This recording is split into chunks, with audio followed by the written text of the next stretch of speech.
Bonjour à tous, j'espère que vous allez très bien. Très content de vous retrouver. Du coup, j'avais envie qu'on voit ensemble. Comme vous le savez sûrement, on a eu pas mal d'infos qui sont tombées du coup sur les intentions du grand patron de Discovery par rapport à Warner dans cette histoire de fusion du coup des deux groupes. Et donc il y a deux articles qui sont sortis que je trouve intéressants, donc celui de Variety et celui de The Hollywood Reporter. Donc voilà, on va voir un petit peu du coup ensemble un peu ce qui se dit dans ces articles.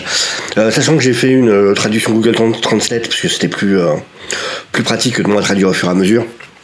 Mais voilà, je corrigerai s'il y a des choses qui sont pas tout à fait exactes. De toute façon, j'ai les versions originales à côté et je les ai déjà lues. Alors, voyons tout de suite ça ensemble. Donc, il est dit, les nouveaux propriétaires de Batman, Superman et Wonder Woman explorent une refonte de DC Entertainment. Il était temps, ont déclaré plusieurs sources proches de la situation à Variety.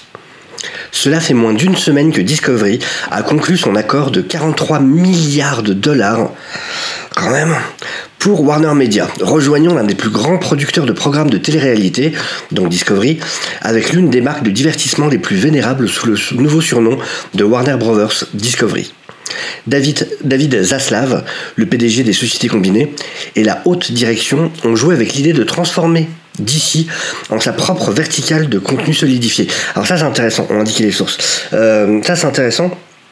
Ça veut dire en fait que le but c'est de créer un peu ce qui se fait chez Disney en fait, où du coup chaque label, chaque marque entre guillemets a sa propre hiérarchie, avec un grand patron qui du coup lui est l'interlocuteur direct avec le grand patron qui du coup serait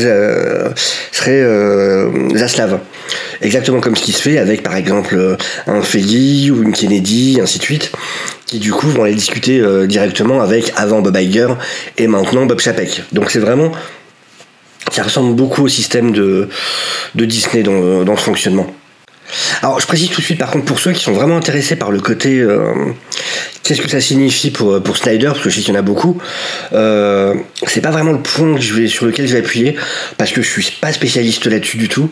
Par contre dans ce cas-là je vous conseille vraiment d'aller voir la chaîne de l'excellent David, l'excellente chaîne Actu Ciné, qui lui du coup est vraiment calé dans ce domaine-là, avec les noms, ce que chacun représente par rapport à la Snyder, par rapport à l'univers de Snyder. Donc voilà, là c'est vraiment sur la globalité, sur DC Comics entre autres, moi qui m'intéresse beaucoup sur DC. Mais voilà, si c'est plus pour Snyder vraiment que ça vous intéresse, je vous conseille la chaîne Actu Ciné. Sinon voilà, on continue. Alors, cette décision affecterait potentiellement le développement de longs métrages de DC dans le groupe Warner Bros. Les séries en streaming de Warner Bros, télévision et le bras créatif de DC proprement dit. Le tout dans le but d'aligner plus étroitement les éléments disparates afin de maximiser la valeur de l'écurie de super-héros, souvent considérée comme se battant contre Marvel. Parce qu'il faut bien comprendre que, mine de rien, quand on voit le succès de Marvel, les personnages DC sont beaucoup plus connus de base. Enfin, ils ont vraiment un panel de personnages, des Batman, des Superman, des Green Lantern, des Wonder Woman et bien d'autres. Enfin, c'est des personnages qui à la base sont bien plus connus que la plupart des personnages Marvel, mis à part évidemment des Spider-Man, des Captain America. Mais c'est vrai que voilà, ils ont un vivier de personnages qui est hallucinant et dont jusque maintenant Warner a quand même pas fait grand chose par rapport à ce qui aurait été possible. Donc c'est tant mieux que les choses bougent un peu. Après on verra ce que ça donne, mais tant mieux que les choses bougent un peu. Avant la clôture de la fusion, Zaslav a examiné les candidats ayant de l'expérience, ça c'est une partie intéressante vraiment aussi, ayant de l'expérience dans la création et l'entretien d'une propriété intellectuelle à succès dans le but de trouver potentiellement quelqu'un pour servir de tsar créatif et stratégique similaire à ce que Marvel a avec Kevin Feige. L'un de ces candidats comprenait Emma Watts, une ancienne cadre supérieure du cinéma au 20th Century Studios et Paramount, donc elle bossait sur tous les X-Men et tout ça. Mais il ne semble pas que Watts acceptera le poste. Un initié a suggéré que Zaslav était moins intéressé à trouver un groupe créatif et plus désireux d'embaucher quelqu'un qui avait le type d'expérience en affaires nécessaire pour que toutes les différentes factions de DC travaillent plus harmonieusement. Là-dessus, plusieurs choses à dire. déjà, faut bien se rendre compte que Kevin Feige, c'est quand même un cas très à part. Parce qu'en plus, là, il se contredit ça se contredit dans ce qu'ils disent. Parce que Kevin Feige, faut bien se rappeler qu'à la base, c'est quelqu'un qui bosse depuis des décennies dans l'univers de Marvel, avant la création de Marvel Studios. Il bossait, il a gravi les échelons, il a commencé sur d'autres films, il a bossé sur sur les X-Men, sur les Spider-Man, enfin voilà, sur différentes franchises déjà à la base. Et c'est un passionné de Marvel, surtout au départ. Enfin, les acteurs racontent que son bureau, c'est blindé de comics. Le mec s'y connaît vraiment. On aime ou on n'aime pas ce qu'il fait. Mais c'est autant un businessman, un patron, un homme d'affaires, qui a appris du coup toutes les différents échelons sur le terrain. Mais c'est aussi un visionnaire dans le sens de ce qu'il veut proposer. Et même moi, qui suis pas fan de tout ce qu'il fait, faut avouer que voilà, c'est ça qui a fait le succès du MCU. Donc là, eux disent qu'ils sont plutôt sur quelqu'un donc de vraiment côté affaires. À voir ce que ça peut donner, hein. On peut jamais savoir avant. Mais bon, c'est ce qu'a donné Lucasfilm avec Kathleen Kennedy. Et on aime ou on n'aime pas, c'est pas la question. Mais objectivement, il y a eu des gros problèmes dans la gestion de Lucasfilm, rien qu'à voir les projets. Enfin, rappelez-vous, même si vous adorez ce qu'a fait Kathleen Kennedy, c'est pas la question. Mais rappelez-vous qu'à la base, ça devait être un film tous les ans.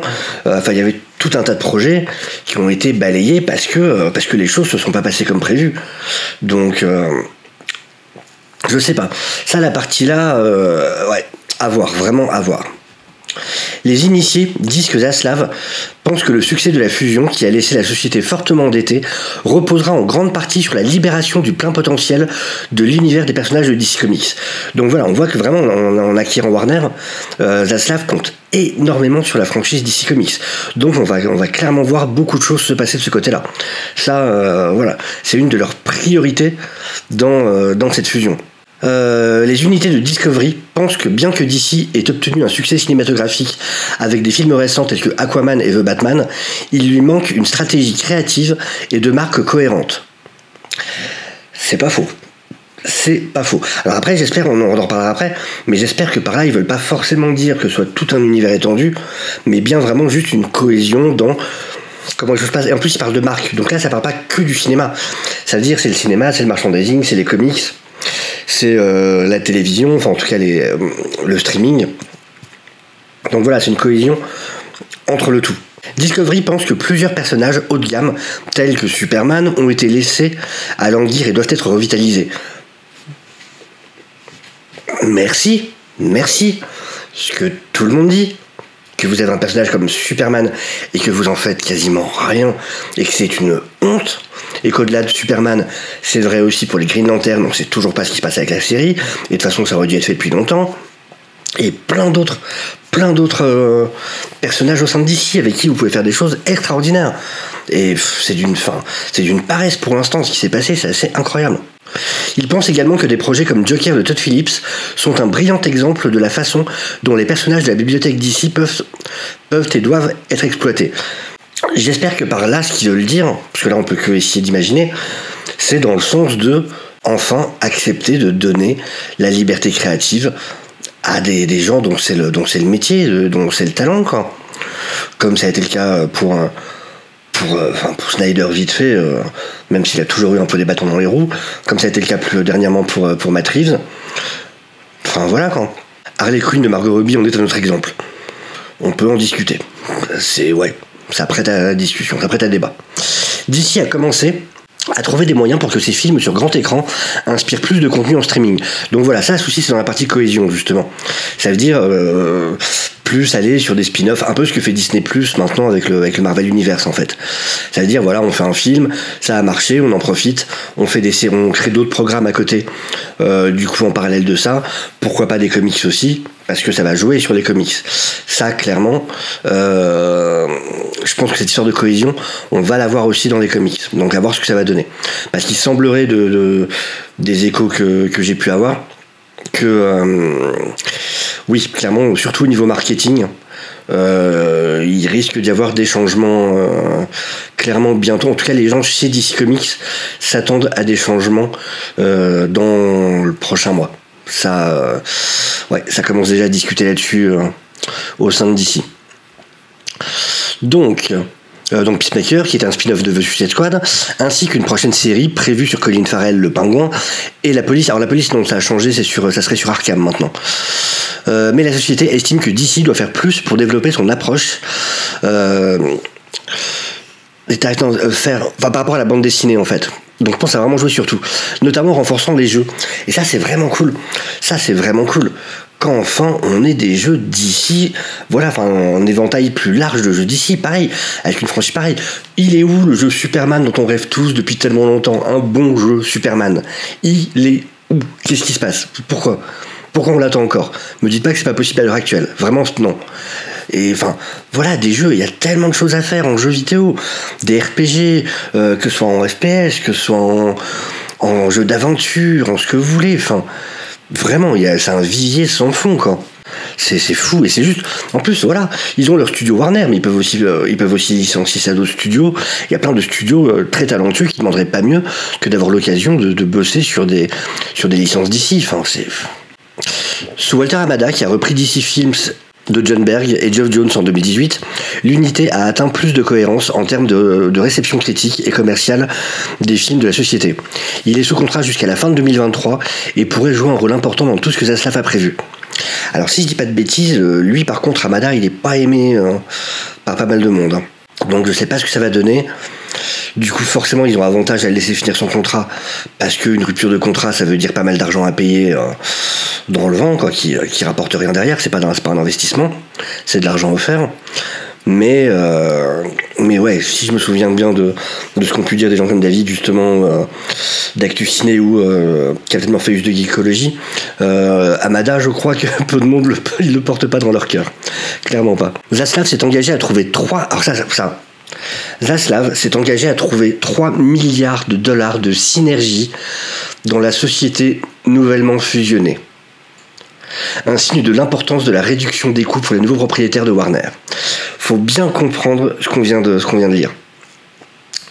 Quand on vous dit Zaslav s'est engagé à trouver 3 milliards de dollars de synergie dans la société nouvellement fusionnée, ça veut dire quoi? Ça veut dire que, de par le fait de fusionner les deux sociétés, ils comptent économiser 3 milliards, donc environ des choses inutiles qui font doublon entre les deux sociétés. Ça veut dire, ça peut être une petite partie par exemple, de locaux, de moyens techniques. Par exemple, s'il y a deux services de marketing qui tournent à peu près sur la même chose, pourquoi en avoir deux alors qu'on peut avoir qu'un lieu? Donc ça peut être là-dessus, donc sur les loyers ou sur les coûts des bâtiments et matériel et tout ça. Mais c'est beaucoup aussi en coût humain. Ça veut dire les loulous chez Warner, là, va falloir justifier de ce que vous faites. C'est quoi votre rôle? Qu'est-ce que vous rapportez à l'entreprise? Parce que là, il parle de 3 milliards aussi en grande partie en termes de tout simplement de ce que représentent les salaires, les primes, ainsi de suite. C'est aussi là-dessus. C'est surtout là-dessus, beaucoup qui vont économiser.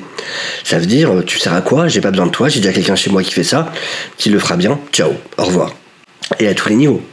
Et 3 milliards de dollars d'économies qui vont être faites. Là, c'est clairement un plan de licenciement qui est annoncé. Il y a bien sûr le côté, oui, un peu matériel et tout ça. Mais quand c'est dit comme ça, non, ça va être une grosse partie en termes de moyens humains. Donc il va y avoir un bain de sang encore. Enfin, ça surprend personne certainement, mais voilà, il va y avoir un bain de sang encore à tous les échelons chez Warner et chez DC. La bibliothèque de personnages d'ici pourrait aider à contrôler les dépenses, car Warner Bros. Discovery détient la propriété intellectuelle sous-jacente, disent les initiés. Bah oui, du coup ils ont toutes les propriétés intellectuelles. Ça veut dire pouvoir licencier, donc de l'argent directement. Ça veut dire pouvoir créer des produits avec, que ce soit en termes de films, de séries, de plein de choses. Donc là des revenus du coup plus à moyen et long terme. Mais oui, clairement c'est une richesse énorme. Et ça de toute façon, combien de fois je l'ai dit, et je suis très très loin d'être le seul évidemment, mais voilà, je sais que je l'ai arrêté à chaque fois, encore dernièrement en stream chez Megamax ou sur d'autres trucs, où pour moi c'était l'évidence même que c'était la première étape, de créer effectivement cette partie d'ici, voilà, non seulement DC Studio, mais du coup, clairement, cette verticalité, du coup, avec tout ce qui concerne la franchise d'ici, avec un patron pour la marque d'ici, qui lui, après, répondent à Zaslav. Mais c'est logique, ça là-dessus, c'est très logique. Comment ça va se passer, on le verra, mais sur le fonctionnement lui-même, en tout cas, sur le schéma, C'est ce qu'aurait dû faire de toute façon AT&T depuis très longtemps. Les projets à venir de DC Films incluent une suite à Shazam de Zachary Levi, une suite à Aquaman de Jason Momoa, la franchise tant attendue lancée Black Adam avec Dwayne Johnson et un troisième volet de Wonder Woman de Gal Gadot. Voilà pour cet article. Ensuite, on a cet article donc de The Hollywood Reporter, qui est très intéressant aussi. L'empire de la découverte de Warner Bros. De David Zaslav prend forme. Moins de formalités administratives, plus de responsabilités. Et du coup, dans cet article, on en apprend vachement plus sur Zaslav lui-même, sur sa façon de gérer l'entreprise, un peu sur sa politique d'entreprise. Du coup, c'est assez intéressant de traiter ça. Alors que le magnat prend la tête du géant hollywoodien, nouvellement créé, le PDG fait ses premiers pas et signale une approche moins formelle. Il veut vous appeler et obtenir une réponse. En gros, il veut vraiment une communication directe avec les différents services. Donc avec les différentes marques, les différentes franchises. S'il a une question sur un truc qui concerne DC, il veut pouvoir appeler une personne et cette personne doit être capable de lui apporter la réponse. Vous remarquerez la belle illustration. Lorsque le PDG de Discovery, David Zaslav, et une poignée de collègues se sont rendus au siège d'AT&T à Dallas en mai 2021 pour finaliser la méga fusion qui créerait Warner Bros. Discovery, certains dans le bâtiment ont remarqué l'ambiance contrastée que l'équipe de Zaslav a apportée à la table. Alors que les dirigeants d'AT&T opéraient pour la plupart tranquillement dans leur bureau en verre moderne, l'équipe de Discovery se regroupait dans un bureau, la nourriture sur une table, les téléphones sonnant régulièrement. Donc voilà, en gros ça montre que y a vraiment une différence entre AT&T, qui lui est vraiment à la base une société qui s'occupe de télécom, c'est vraiment son rôle, son métier de base.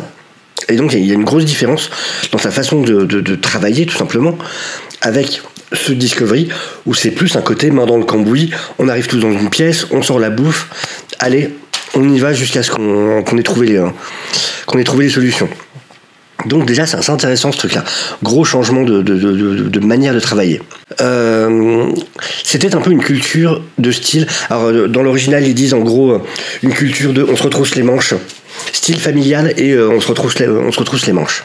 Rencontrant un environnement d'entreprise plus formel, se souvient l'initié.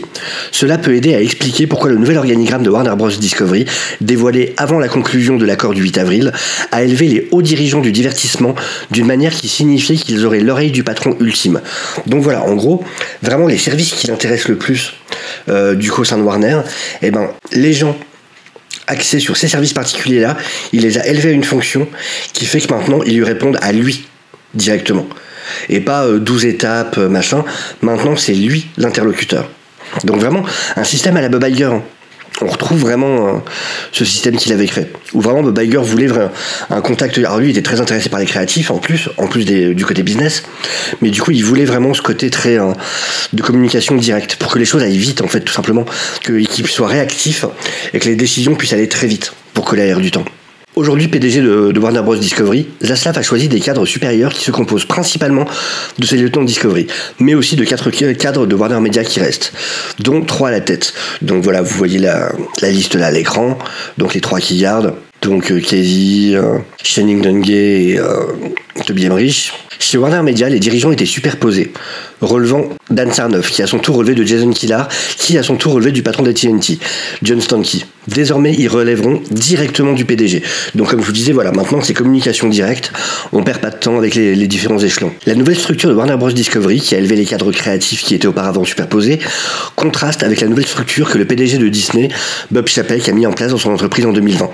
Alors que les principaux dirigeants du cinéma et de la télévision ont continué à rendre compte à Chapek, les revenus et les responsabilités ont été transférés à une nouvelle unité dirigée par l'un des principaux adjoints, Karim Daniel. Cette décision provoquait des frictions. Ouais, bon, en gros, ce qui se passe, c'est que Disney, Swigger, c'était vraiment donc le système dont on parlait avant.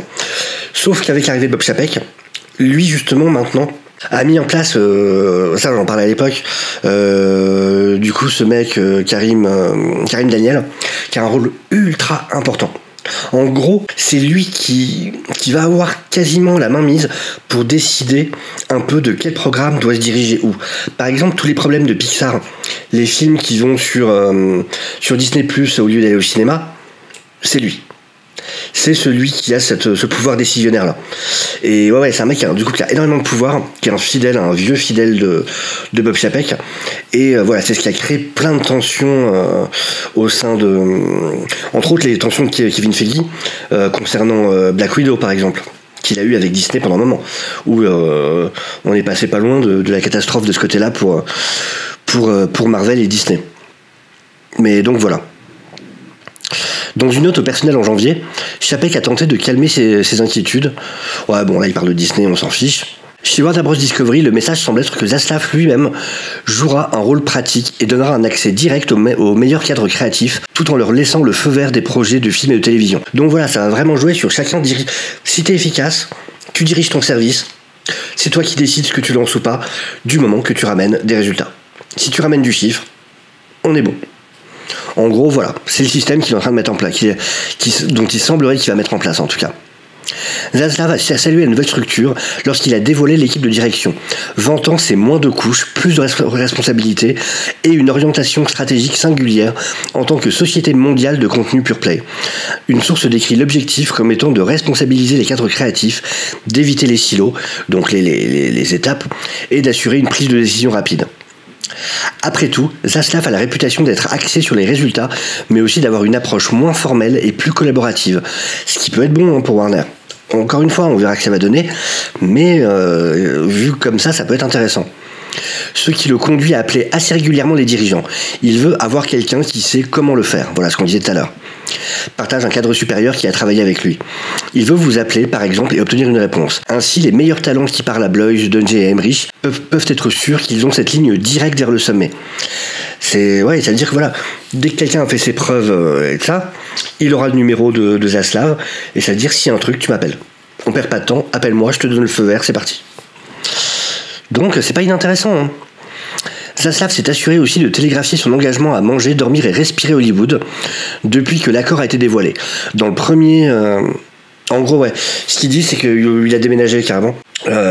Du coup, il a déménagé à Los Angeles, puisqu'il n'y habitait pas avant. Bon, alors ça va, hein, il s'est trouvé une villa de 16 millions. Il s'est bien installé. Et son vice-président aussi, vraiment pour être sur place, pour dire, voilà, on est conscient de ce que représente le fait de faire partie de Hollywood quand on est dans ce business, et donc il veut se faire les contacts et vraiment être dans le milieu. Donc ouais, il a décidé de vraiment en gros il fait tout pour prouver qu'il prend très au sérieux l'industrie de Hollywood. Donc bon, ça nous intéresse moins, mais on voit qu'il a aussi parlé avec les gens de CNN, comme quoi ce qui est pas inintéressant quand même, parce que du coup il y a une phrase qui m'a intéressé, c'est en parlant de CNN, il considérait la marque comme un booster de réputation plutôt qu'un atout destiné à maximiser les marges. Et ça, c'est pas mal d'avoir quelqu'un qui comprend cette différenciation-là et qui est prêt à peut-être faire moins de marge sur certains services parce qu'il estime que par contre, il y a une histoire de prestige et il y a une histoire d'image de la marque. Et c'est vrai pour tout, et c'est vrai aussi pour, par exemple, pour la partie cinéma. Des fois, il peut y avoir des films qui vont peut-être faire moins de chiffres, mais qui auront peut-être cette reconnaissance en termes qualitatifs, en termes d'image, qui en même temps sont importantes pour un studio et qui vont jouer pour les films suivants. Et du coup, je trouve ça intéressant qu'il en parle bien et qu'il prenne en compte ce côté-là. Voilà, parfois c'est pas le profit qui vient en premier, c'est ce que vous apportez en termes d'image et en termes de réputation pour notre marque. Donc ouais, ça je trouve ça pas mal. Alors dans ce qui nous intéresserait, bon, on peut voir qu'il y a 2 postes du coup qui restent à distribuer. Un qui est celui de responsable de la diversité, de l'équité et de l'inclusion. Donc qui a un rôle maintenant très à la mode dans les industries américaines. Et le rôle de PDG pour la partie sport du coup de Warner Bros. Discovery. Mais donc voilà, donc vraiment c'est pas intéressant tout ça. On voit qu'il y a un gros changement de politique dans la gestion. Moi, ce qui m'intéresse évidemment beaucoup, donc c'est le côté pour DC, où on voit que ce qu'on réclamait tous depuis longtemps, effectivement, enfin voilà, que DC soit considéré vraiment comme une marque à part et qui ait une logique, du coup, qui est un capitaine de navire et qui ait une logique dans la manière dont les choses soient gérées. Alors maintenant, encore une fois, il reste à voir qui va être choisi, comment ça va se passer. L'idée est bonne. La réalisation va nous dire voilà, enfin pour l'instant on peut pas encore juger, mais en tout cas la direction est bonne, il y a un potentiel. Reste à voir comment ça va être géré. Mais bon, au moins, en tout cas, on a l'air de partir sur un meilleur pas. Maintenant, encore une fois, donc, qu'est-ce que ça veut dire pour Snyder? Ça, je peux pas vous le dire. Donc, enfin, il y a des gens qui ont beaucoup plus d'infos, qui se tiennent plus au courant sur ce côté-là. Je vous conseille d'aller vers leur chaîne. Mais bon, en tout cas, en tant que fan de DC, j'ai peut-être un peu peur pour les comics, par contre, sur le côté, du coup, de synergie. Parce que, est-ce que ça veut dire que les comics vont devoir beaucoup plus coller au côté cinéma? Donc voilà, ça veut dire, est-ce que par exemple Aquaman va complètement changer pour plus ressembler au Aquaman des films? Est-ce qu'on va du coup se retrouver avec des sortes de, alors pas forcément directement de films, mais des histoires qui se rapprochent beaucoup plus de l'univers des films? On va voir. De toute façon, beaucoup de choses vont commencer à se dessiner assez vite. Ça prend plus de temps pour les films, mais voilà, on va voir déjà quelles seront les décisions en termes de personnes qui travaillent à quel poste. Et voilà, donc vraiment à suivre. Mais voilà, en tout cas, je voulais voir tout ça avec vous. Et bah écoutez, je vous souhaite donc une excellente journée. N'hésitez pas à liker la vidéo si ça vous a plu, à vous abonner si ça n'est pas fait. Et je vous souhaite une excellente semaine. Et je vous dis à très bientôt.